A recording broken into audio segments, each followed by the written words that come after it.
We are back in the final week before the NBA All-Star break. Let's talk some more basketball.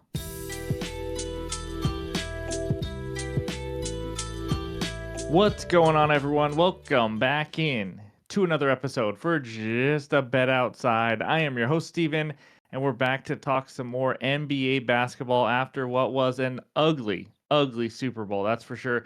Congratulations to all the Eagles fans out there. They just put an absolute beatdown on that Chiefs team. Anyways, that was it. Halftime show I don't think was very good either. Just my opinion. Who cares? Anyways, we have a shorter week this week. It's Monday through Thursday. And then Friday starts the All-Star break. Also, to all the men out there, that's also Valentine's Day. Just a quick reminder. I know. But either way, it was just a ho-hum weekend. Not a great weekend. Small losing weekend with 2-2 on Friday and then 2-3 on Saturday with some tough breaks. But we'll go over all that in the recap in just a little bit. So before we get into anything, you guys know OUTLIER. It's the best betting research tool on the market today. If you guys want to give it a try, click that link below. You get a 7-day free trial. All graphics that you see this video and future videos are going to be from OUTLIER. So be sure to go check that out. You got nothing to lose with that free trial. But let's get into it. And it's Monday, which means we are going back to name that player. This is a tricky one. So here we go. This guy played 13 seasons. He played for 4 teams. He was a one-time NBA All-Star, a 2-time Conference Player of the Year in college, and he wore 3 different jersey numbers. Leave your comment below. But in this video, we're going to recap that weekend, and then it's Monday. So we're going to talk defenses versus the point guard position. And then, of course, we'll give you our best bets and finish it all up with the recap. So hit that like button if you haven't already. Leave a comment below to help this channel continue to grow. If you're new to the channel, hit that subscribe button as we're on our way to 40,000 subscribers. Cannot thank you guys enough. I appreciate all the support every single day. But let's get into it, and that means it's recap time. All right, here is the recap for the weekend. We start out with Friday. We lost De'Aaron Fox, 8+ and 10+ assists. He started getting going on the assists later in the game, but he just had a rough start, and he was not going to catch up. I think he ended with 6 dimes, if I remember right. So just lost, again, half unit on one, quarter unit on another. We played it light. Dyson Daniels continues to be a cash cow like the Blazers were with his 3rd straight over RAs. And you see a 1-unit play there. He just crushed. Last I checked, he had 13. It was, I think, kind of a blowout game as well. Maybe I'm confused with the Saturday game. I don't know. Isaiah Collier over 19.5 points plus assists. Just had a crap load of assists. Got the job done there. And Joel Embiid over 27.5 points. He didn't score. I think he scored 1 total point in the first and fourth quarter combined, and still ended with 23. He had the whole fourth quarter to score 5 points.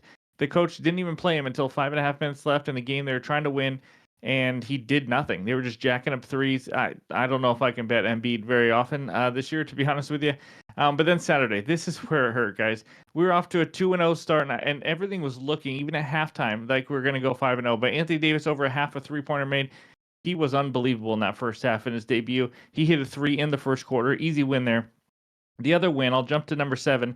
Dyson Daniels gets it done again. Over 11.5 rebounds plus assists. He just crushed it. Easy third quarter cash.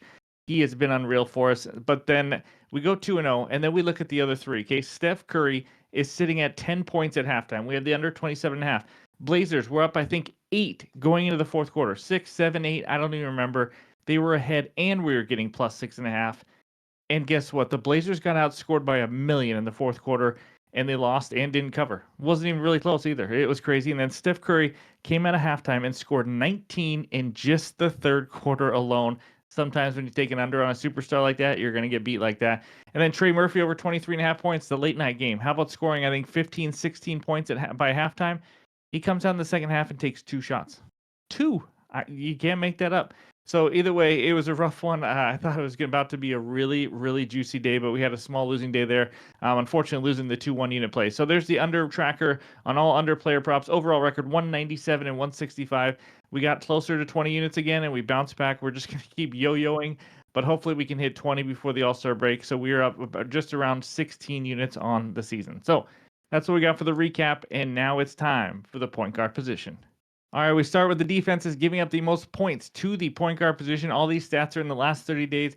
If the team or players in green, that just means they're playing today. We got 2 matchups. Bucks facing Steph Curry of the Warriors, 23.9 points per game. Bucks giving up 25.7. And the Magic giving up 25.6 points per game to the point guard position. Trae Young averaging 26.2. And then you see all the rest of the guys with SGA just crushing the competition, 36 points per game. Obviously, we know that Chet Holmgren is back in the fold in that one as well. So that's the points. Take a screenshot. Let's go check out the rebounds. And we got two matchups. The Pelicans are facing that Thunder team. SGA 4.2 rebounds per game, and then the Pelicans giving up 6.4 rebounds. You see the Bucks up there leading the way at 6.6 rebounds given up. And then the other matchup, the Wizards facing De'Aaron Fox of the Spurs, 4.8 rebounds per game. Wizards giving up 6.2. So hopefully that helps you get some winners. Now let's go check out the assists. And we got no matchups here, but obviously you can see the guys over there on the right. Isaiah Collier's been unreal as a rookie, 8.7 assists per game, the fourth most in the last 30 days. It's been impressive. LaMelo Ball in and out of the lineup, averaging 7.8. And then you got Trae Young and Damian Lillard also playing as well. You see over there, Pacers giving up the most assists, which is kind of surprising because they haven't been giving up many assists lately.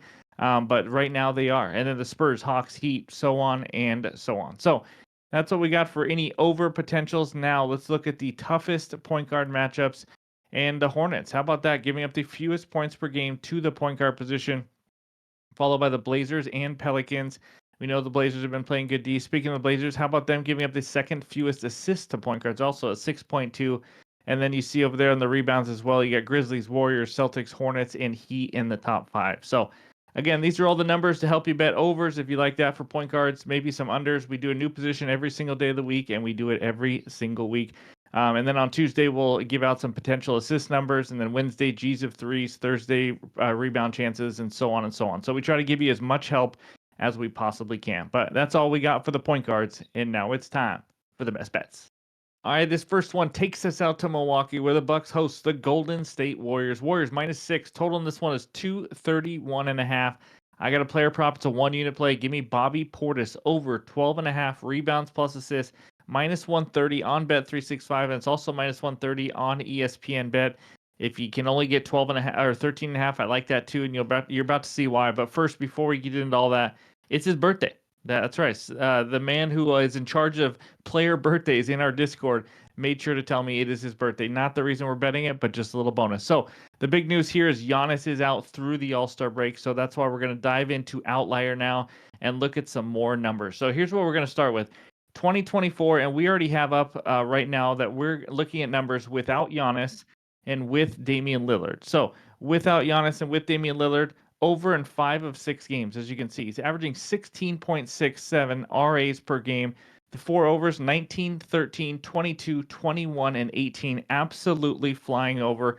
And now if we scroll down and just kind of look more at these numbers, you can see the minutes. They're huge. The only under was because he just didn't play his normal minutes. I don't know what happened. It was in November. It's just some random game that I don't think he got injured, but maybe he did. But either way, as you can see, 30 plus minutes in every other game. That's what we're expecting here, including 37 and 30 in those last 2 games. And that's with Kyle Kuzma in the lineup. And the last one, Kyle Kuzma actually started. So, I mean, the minutes are there. I'm not worried about that. And he had 21 and 18 RAs in those last 2 games with Kuzma. So now if you look at the potential assist rebound chances, if you combine them in the 6 games, he's averaging 24 rebound and assist chances. I mean, that is a huge number for just needing 13. And now if you look at just the games with 30 plus, you just take out that 18-minute game, he's averaging 27 potential RAs. I mean, just love the volume there, love the chances. Now let's go back up to the top and look at something else. So if we just take out Dame and Giannis, so you can just hit X right there and you take them right out. And then when we take those out, we just say, let's just look at games with 30 plus minutes just to kind of see how he's done with the volume this year. And we scroll down and you see it right there. Over 9 of 11 games, just crushing it, averaging 16.36 RAs per game. A huge 18 plus RAs actually in 7 of those 9 overs. That's why, like I said, I'm okay with the over 13.5. He's had 18 or more in 7 of those 9. Absolutely crushing this line.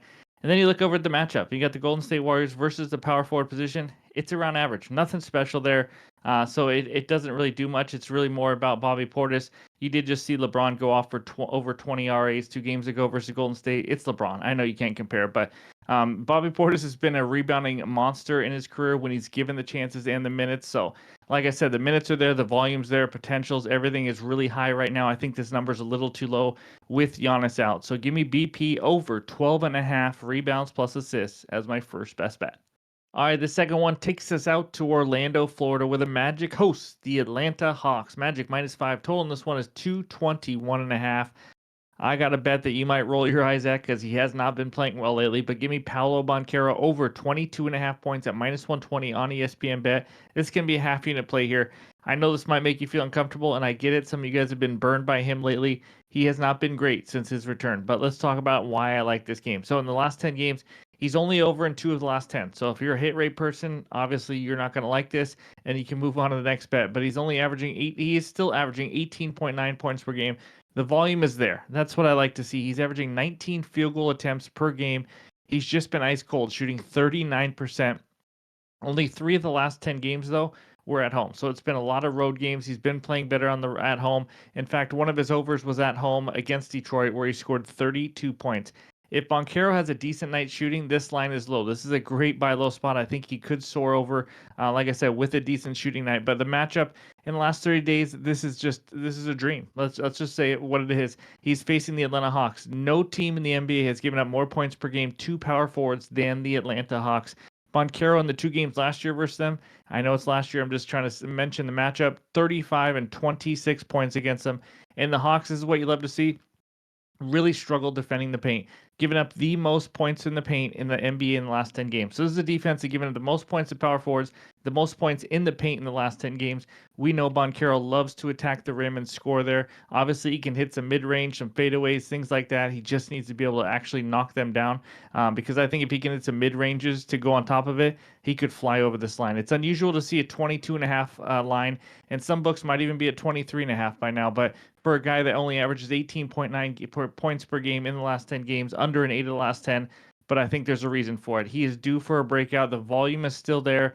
I know we've seen some big games from Franz Wagner, but I think Boncaro has a breakout game. And right back at home in a dream matchup, I think this is the one. So we're going to get a little buy low spot here. Plus, he's from Washington State. There's no way he can let me down, right? But give me Paulo Escobar over 22.5 points. That is my second bet. And now let's move on to bet number 3. All right, this next one takes us out to Miami, Florida, where the Miami Heat host the Boston Celtics. Celtics minus 5.5. Total in this one is 219. I got a player prop and it's another over. Give me Tyler Hero over 22.5 points at minus 110 on bet 36 or on ESPN bet. This is a half unit play for me as well. And the Boncaro play was for a half unit because again, he has been struggling. That's why I went with the half unit. I'm going to go a half unit here as well. But I do like this bet. So he's over in 14 to 25 games without Jimmy Butler, obviously not on the team anymore. But the last 10 games overall for Tyler Hero, he's over in 4 of just 4 of 10 games. Again, not a great hit rate if you like this one, averaging just under 22 points per game though. So I mean, he's right around this line. Scored 21 or more points in 7 of the last 10. So it's not like he's just having terrible games. He's right there. And the volume again is what I love, averaging 18.2 field goal attempts per game in the last 10, taking 20 or more shots in 4 of the last 6. And it's just coming off in the last 2 games where he took 20 and 22 field goal attempts. So guys, this guy is shooting a ton. We know how well he can shoot, but he's just coming off a bad shooting night. This matchup, it's actually a great matchup against the Boston Celtics. Last 2 weeks, Celtics giving up the 9th most points per game to point guards, the 4th most three-pointers made to point guards. We know Tyler Hero likes to hit those threes. They also struggle versus pick and roll ball handlers, giving up the 3rd most points per game at 18.6, the 3rd most field goal attempts to pick and roll ball handlers, and the 6th highest score frequency to pick and roll ball handlers. We just saw Brunson go off on them. Celtics also a bottom 10 team defending the 3 ball. We know Heroes, a lot of his points are going to come from shooting threes, from coming off the pick and roll, and things like that. He's going to have the ball in his hands. Last matchup versus Boston, how about attempting 10 threes and 19 field goal attempts overall? Again, all we can do is predict volume and that he's going to get good looks like he did last time. He just didn't knock him down and didn't go over it last time. I think he ended with 18, 19 points, something like that. But again, in this one, I think it's going to be more competitive because I'm expecting Jaylen Brown or Jason Tatum, one or both, to sit out this game. That's why you have a line so low in this matchup. Both are questionable right now, so I think it stays a little bit more competitive. We just need him to be our hero. That's right. He just needs to knock down some shots. But like I said, he is coming off a horrendous shooting night last game. Took 22 field goal attempts and didn't go over this line because he could not shoot at Brooklyn. Back home here in a good matchup. Give me Tyler Hero over 22.5 points. That is my 3rd and final best bet. There's going to be more at in the morning, just a late night with the Super Bowl and still trying to get over the sickness. But obviously, Dyson Daniels over rebounds and assists is very much an option. It's a much tougher matchup against the Magic. But that is something I'm still pondering as well. So maybe any leans I might also add in the pinned comments as well as any added plays. So thanks for listening. But before we get out of here, let's check out the recap. All right, there it is. The three best bets so far. Bobby Portis over 12.5 rebounds plus assists for 1 unit. Paolo Banchero over 22.5 points for a half unit. And then Tyler Hero over 22.5 points for a half unit as well. Again, you could always throw Dyson Daniels in there. Collier's assists. There's lots of things going on today. I will have more added plays in Discord, on X, and in the pinned comments below. We're going to be talking basketball all day long. So if you want to join, click that Discord link below. But thanks again for watching. I appreciate it. Hope everyone has a great Monday, and we'll talk to you soon.